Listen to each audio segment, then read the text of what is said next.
The Lexus RX.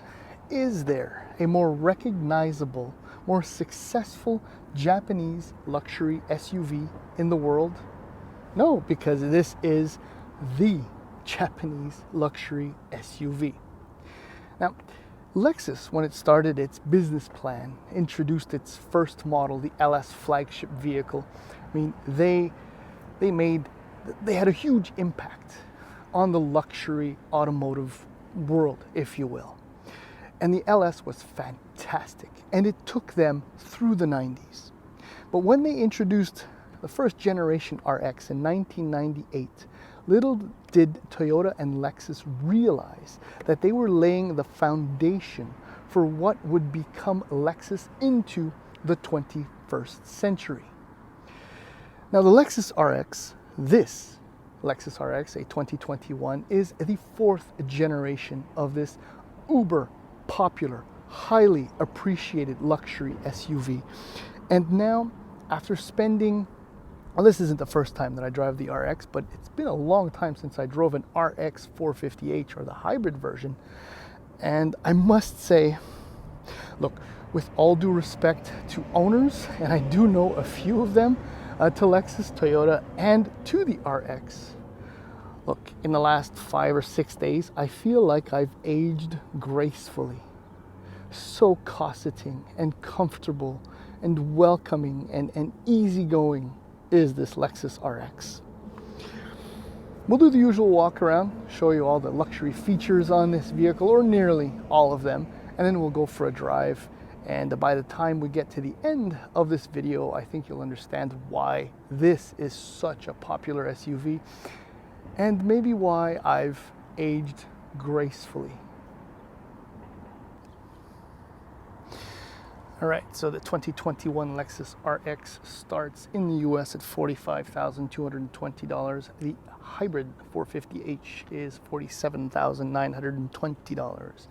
In Canada, the base RX is $56,650, and the H, the hybrid, starts at $59,400. If you're thinking Lexus RX, think hybrid. For under $3,000, the extra power, fuel economy is absolutely worth the sub $3,000 asking price difference. Now, included with the RX, the base model's 8-inch display, Apple CarPlay, Android Auto, heated, cooled front seats. There's leather everywhere. Heated steering wheel, 18-inch wheels. I mean, the level of basic equipment in this luxury SUV is very, very complete. My tester is an RX 450h, yes, the hybrid, but it also has the executive package that, for $14,050, includes 20-inch wheels, LED fogs, navigation, 12.3-inch display on the inside, head-up display, wireless charging, Mark Levinson audio, for a grand total of $73,450. It sounds like a lot of money, but there's so much built into this luxury SUV that it's actually not that high a price to pay. It sounds a little bit weird, but believe me you, that's the case. Now, as far as styling is concerned, you've seen a billion of these on the road all over the place. It's still an extremely handsome vehicle, but even now, even today, I don't know, the spindle grille. The problem with it on this SUV, for example, is that this is such a laid-back and chill, luxury, cosseting, comfortable SUV with a relaxed personality that the whole front end is completely at a, I don't know, it's completely at the opposite end of the spectrum. What am I trying to say? It's the opposite of what the SUV is. It doesn't quite fit, but it's become so common on our roads that we don't even see it anymore. And well, if you buy it, you're in the vehicle driving it, so you don't really see it. Some might even think that it's good looking, but hey, what do I know? All right, so let's do the usual tour. So power hatch, as you might imagine. Not exactly the fastest hatch, but it does the job. Now, this reveals just under 700 liters of trunk space. And one of the hints that tells me that this vehicle is not exactly for younger crowds is the width of the inside. More specifically, the fact that the wheel wells do not protrude or barely into the cargo area, meaning that I can see, golf bag, golf bag, golf bag, golf bag.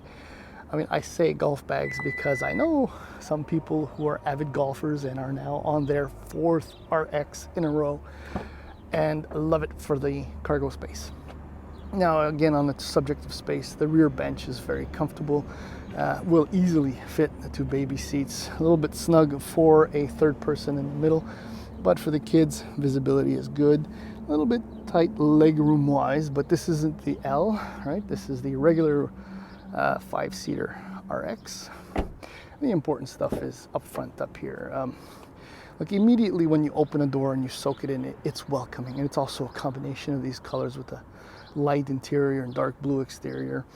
But this is when you get to see, the attention to detail. The leather, the plastics are beautiful. I mean, the leather is so thick here. Look, you can pinch it. It's so supple. Love the buttons, the way they're laid out. There are some weird ones though, like these square, flat, boring ones that you would probably find in a CHR, but that's just me looking for problems. Me looking for things on the opposite end of that. This is one thing I love about the Lexus. Okay, shush, shush, shush. All right. Did you hear that? How quiet? And then it slows down when it gets to the top. It's one of those funny details, but anyhow, what am I saying? Lovely gauges, which very simple, but here's your drive modes. Here's your EV drive mode. When I'll switch it to the right into sport, you'll see that that's pretty much, and the background color changes too. When you go from drive mode to drive mode, when you push down, that's your normal drive mode. Here is your 12.3-inch display, which is generally speaking nice until you get to, what else can I tell you? At least you can always just tap the screen and you can toggle through that. Now here's another thing, very weird. I don't know what happened 15 years ago when Toyota bought rear view cameras, but I think they just bought a batch of 50 million low quality ones because the resolution is terrible. Anyway, detail, I suppose. I love the layout, the HVAC here, and this again is kind of a hint as to who this is for. The buttons are actually really large, spaced out, easy to read. Here are a few other controls right there, some of the important ones. Yeah, this remains a disaster, but it's going to be there for a while, I guess. Storage is pretty decent. Visibility is excellent. And, well, that concludes the interior and exterior tour. Time to go for a drive.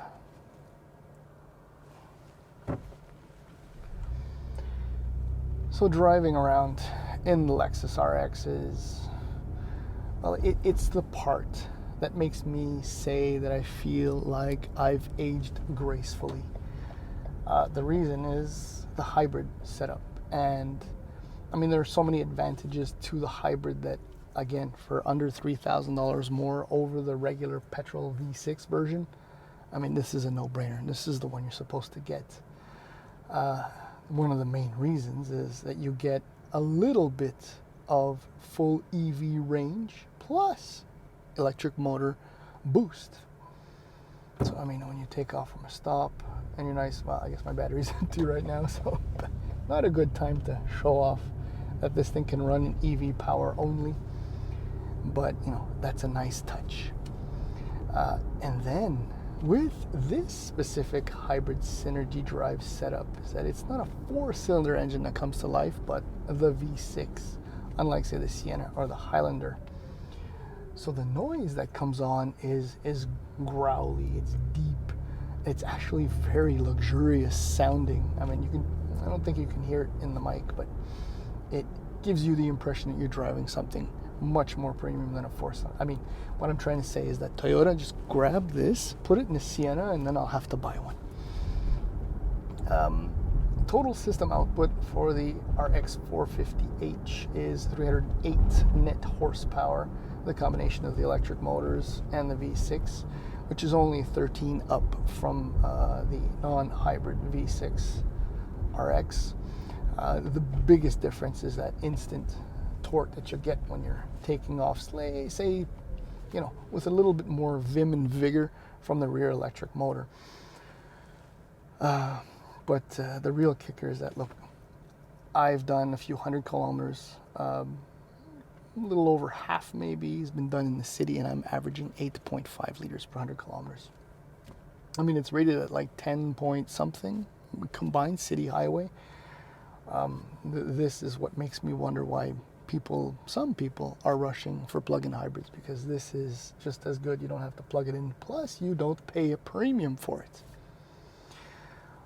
Another wonderful thing is the way the chassis is tuned. Look, it's got a double wishbone setup in the back, so you know it can handle, but it was tuned for comfort, for smoothness, for a delightfully cosseting ride quality. And it so works. I mean, even on the slightly less than perfect roads, the drive is beautiful. I mean, that's despite the 20-inch wheels that you get when you take the executive package. And the base vehicle has the 18-inch wheels, which must be even nicer. Look, I have nothing negative to say. Yes, eCVT, it's not a CVT, but it behaves like a CVT. But because it's a V6 and it's got that deep growl-ish noise, I'm okay with it. But to be honest, as I'm driving around so uber relaxed and chill, I mean, I've only punched it once because, well, I kind of have to on occasion. I mean, everything else about it is nice. Steering is light, is effortless, and look, I've been driving in normal 99% of the time because it gives you the exact perfect balance between power and efficiency. Brakes are lovely too. I mean, I've got nothing negative to say. In reality, okay, why would you put paddle shifters? How about that? Cut $12 off the asking price, maybe? See, I'm fishing. There's nothing wrong with this SUV. It's fantastic. Just absolutely fantastic.